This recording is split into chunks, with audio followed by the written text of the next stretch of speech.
Hello guys, welcome to my channel R official educator. आज हम करने वाले हैं chapter 9 ray optics reflection.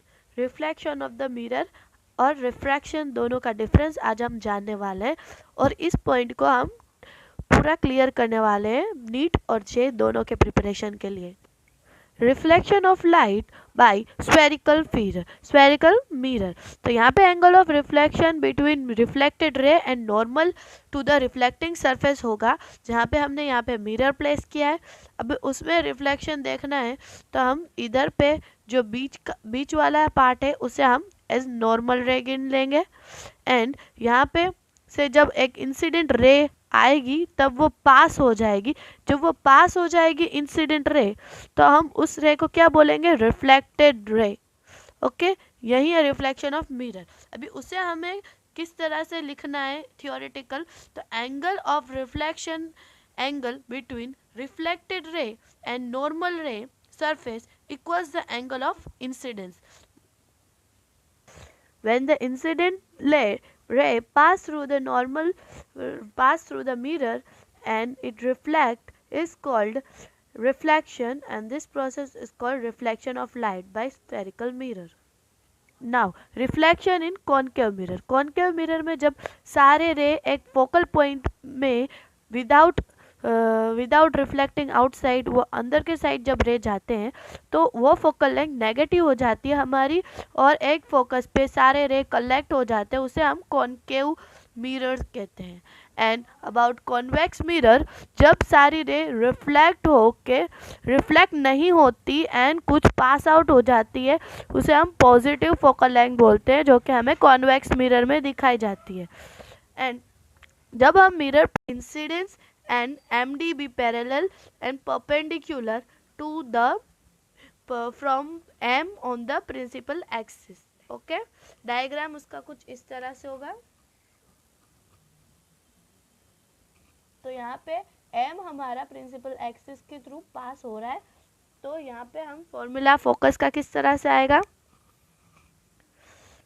tan theta is equal to MD upon CD and tan 2 theta is equal to MD upon FD। ठीक है, यहाँ पे MD upon FD, MD upon FD is equal to 2MD upon CD। यहाँ पे 2 theta है ना, और FD is equal to CD upon 2 हो जाएगा, जहाँ पे यहाँ पे दोनों MD कट हो जाएंगे, इसलिए FD is equal to CD upon 2 हो जाएगा। तो हमारा जो है FD is equal to F and CD is equal to R। R means radius, तो हमारा फोकस निकल के आ जाएगा R/2। Now refraction means a particular light जब get reflected back into the first medium while the rest enters others, उसे हम बोलते हैं रिफ्रैक्शन। ओके, इधर लाइक P और Q एक पर्टिकुलर रिफ्लेक्टिंग सरफेस है और यहाँ पे बीच का जो है वो नॉर्मल रे लिया है, तो यहाँ पे इंसिडेंट रे जब पास होगी एंड रिफ्लेक्ट हो जाएगी, उसे हम क्या बोलेंगे? Reflected ray. एंड जब वो रे पास नहीं होगी और बैंड होकर अदर पोजीशन पे चली जाएगी, उसे हम बोलेंगे रिफ्रैक्टेड रे। ये डायग्राम मोस्ट इम्पॉर्टेंट है।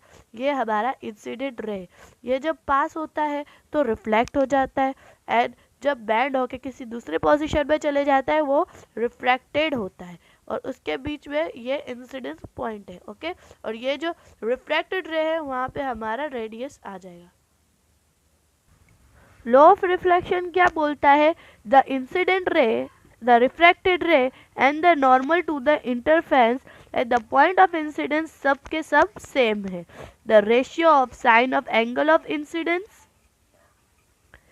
The ratio of sine of angle of incidence and the sine of refraction is constant. ये हमारा कांस्टेंट रहेगा and the angle that the incident and refracted ray make its normal, we have seen I जो हमारा incidence ray and sine R is equal to n/1। यह हमारा refractive index होगा।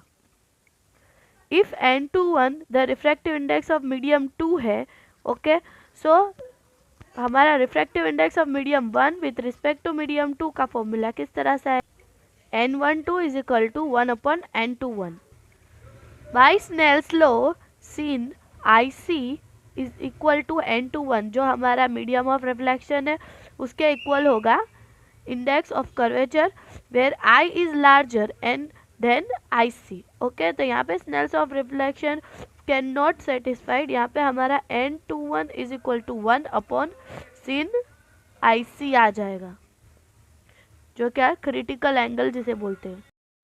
Refraction at a spherical surface, तो यहाँ पे ये particular diagram दिया है जहाँ पे हमारा C क्या है, सेंटर ऑफ कर्वेचर है and R is the radius of curvature.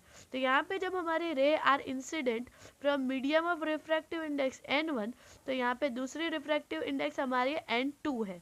Okay, तो यहाँ पे इसके थ्रू हमें एंगल्स निकालने हैं like tan theta NOM, okay, और tan थीटा NCM ये एक एंगल है हमारे पास, और NIM ये तीसरा एंगल है हमारे पास। ओके, तो ये तीनों एंगल्स पे हमें फॉर्मूला निकालना है। तो हमारा पहले आ जाएगा tan NOM is equal to MN/OM, फिर tan NCM tan NCM इस एंगल पे हमें क्या मिल रहा है, MN/MC, एंड tan NIM यहाँ पे तीसरे एंगल पे हमें मिल रहा है MN/MI। ओके, तो इन एंगल्स पे हमें फॉर्मूला निकाल, तो I जो हमारा एक्सटीरियर एंगल है MN/OM जो हमने निकाला था, एंड MN/MC दो एंगल्स पे हमने यह निकाला था। इन दोनों को ऐड करने के बाद हम रेडियस ऑफ कर्वेचर निकालेंगे एंगल NCM माइनस NIM, जो अंदर के दो एंगल थे उनके एंगल्स। तो R हमारा आ जाएगा MN/MC and MN/OM MN/MI, sorry ये एंगल पे हमें MN/MI मिलेगा। तो by Snell's law N1 is equal to sin I is equal to N2 is equal to sin R। sin I हमारा इंसिडेंस है और sin R हमारा रेडियस ऑफ कर्वेचर है। तो स्मॉल एंगल कैसे निकालेंगे हम, N1I is equal to N2R। Okay,